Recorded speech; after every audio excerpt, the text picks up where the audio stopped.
പ്രിയമുള്ളവരെ, ഇന്ന് സ്ലിഹാകാലത്തിലെ മൂന്നാമത്തെ ഞായറാഴ്ചയാണ്. തിരുസഭാ മാതാവ് നമ്മൾ ചിന്തിക്കാൻ നൽകുന്ന തിരുവചന ഭാഗം ലൂക്കായുടെ സുവിശേഷത്തിൽ നിന്നും 9-ാം അധ്യായത്തിലെ 1 മുതൽ 6 വരെയുള്ള തിരുവചനങ്ങളാണ്. അയക്കപ്പെടുന്ന സംഭവമാണ്. കാണുക, യേശുനാഥൻ 12 സ്ലിഹന്മാരെ തിരഞ്ഞെടുത്തിട്ട് അവർക്ക് അധികാരവും ശക്തിയും കൊടുത്തു. അതാണ് തിരുവചനം പറയുക. അധികാരം കൊടുത്തു, ശക്തി കൊടുത്തു. എന്നിട്ട് പിശാചുക്കളെ ബഹിഷ്കരിക്കാനുള്ള കഴിവും രോഗങ്ങൾ സുഖപ്പെടുത്താനുള്ള കഴിവും നൽകിക്കൊണ്ട് അവരെ ദൈവരാജ്യം പ്രഘോഷിക്കുവാനായിട്ട് അയക്കുകയാണ്. 3 ധർമ്മങ്ങളാണ്, ഉത്തരവാദിത്തങ്ങളാണ് അവരെ ഏൽപ്പിക്കുക. അവർ പോകുമ്പോൾ അവരോട് പറഞ്ഞ ചില ഉപദേശങ്ങളുണ്ട്. നിങ്ങൾ യാത്രയ്ക്ക് വടിയോ സഞ്ചിയോ അപ്പമോ പണമോ ഒന്നും എടുക്കരുത് എന്നും 2 ഉടുപ്പും ഉണ്ടായിരിക്കരുത് എന്നും അവിടെ നിന്ന് ഓർമ്മപ്പെടുത്തുകയാണ്. അതിൻ്റെ അർത്ഥം ഒന്നും തന്നെ നിങ്ങൾ സുവിശേഷ പ്രഘോഷണത്തിന് വേണ്ടി പോകുമ്പോൾ കൊണ്ടുപോകരുത് എന്ന്. അതിനുശേഷം അവിടെ ഓർമ്മപ്പെടുത്തുകയാണ്, നിങ്ങൾ ഏത് വീട്ടിൽ പ്രവേശിക്കുന്നുവോ അവിടെ താമസിക്കുക. ഇനി നിങ്ങൾ സ്വീകരിക്കുകയാണെങ്കിൽ നിങ്ങൾ അവരുടെ കൂടെ നിൽക്കുക, ദൈവരാജ്യം പ്രഘോഷിക്കുക.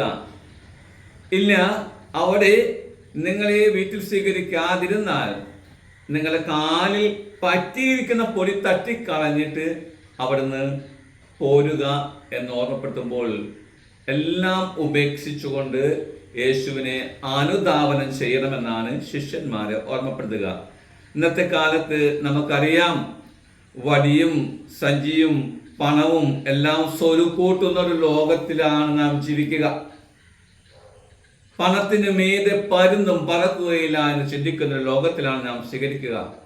വലിയ വലിയ മണിമന്ദിരങ്ങൾ, കൊട്ടാരങ്ങൾ പണിതുയർത്തി, ഒരുപക്ഷെ അതിൽ വീട്ടിൽ താമസിക്കാൻ ചിലപ്പോൾ ആരുമില്ലാത്തൊരവസ്ഥയായിരിക്കാം. എന്നാലും തൻ്റെ സ്റ്റാറ്റസും അധികാരവും കാണിക്കാൻ വേണ്ടി വലിയ വലിയ കൊട്ടാരങ്ങൾ പണിതുയർത്തി ആളുകൾ പല രാജ്യങ്ങളും, യൂറോപ്യൻ രാജ്യങ്ങളൊക്കെ പോയി പണം സമ്പാദിച്ച് ഒത്തിരിയേറെ അംഗീകാരത്തിന്റെ പിന്നാലെ പരക്കം പായുന്നതാണ് കാണുക. അവിടെയാണ് ശിഷ്യന്മാരെ യേശുനാഥൻ ഓർമ്മപ്പെടുത്തുക, നിങ്ങൾ സഞ്ചിയോ വടിയോ പണമോ എടുക്കരുത്, 2 ഉടുപ്പും എടുക്കരുതെന്ന്. അതിൻ്റെ അർത്ഥം എന്താണ്? നിങ്ങൾ എവിടെ ചെല്ലുന്നുവോ അവിടെ നിങ്ങൾ സ്വീകരിക്കും വേലക്കാരൻ കൂലിക്ക് അർഹനാണ് എന്ന് വ്യക്തമാക്കുകയാണ്. പ്രിയമുള്ളവരെ, നാം ഒക്കെ ദൈവരാജ്യത്തെ പ്രതി എല്ലാം ഉപേക്ഷിച്ചവരാണ്. മാമോദിസ ജലം തലയിൽ സ്വീകരിച്ചപ്പോൾ യേശുവിനെ പ്രഘോഷിക്കാൻ വിളിക്കപ്പെട്ടവരാണ്.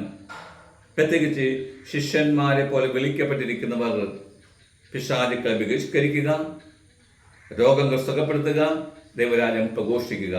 ഈ ത്രിവിധ ദൗത്യങ്ങൾ ചെയ്തുകൊണ്ട് യേശുവിനെ എല്ലാം ഉപേക്ഷിച്ച് അനുധാവനം ചെയ്യുവാൻ വേണ്ട വലിയ കൃപയ്ക്ക് വേണ്ടി, യഥാർത്ഥ ക്രിസ്തുവിൻ്റെ അനുയായികളായി തീരുവാൻ വേണ്ട അനുഗ്രഹത്തിന് വേണ്ടി നമുക്ക് പ്രാർത്ഥിക്കാം. യേശു തമ്പുരാൻ എല്ലാവരെയും ആശീർവദിക്കട്ടെ, അനുഗ്രഹിക്കട്ടെ. ആമേൻ.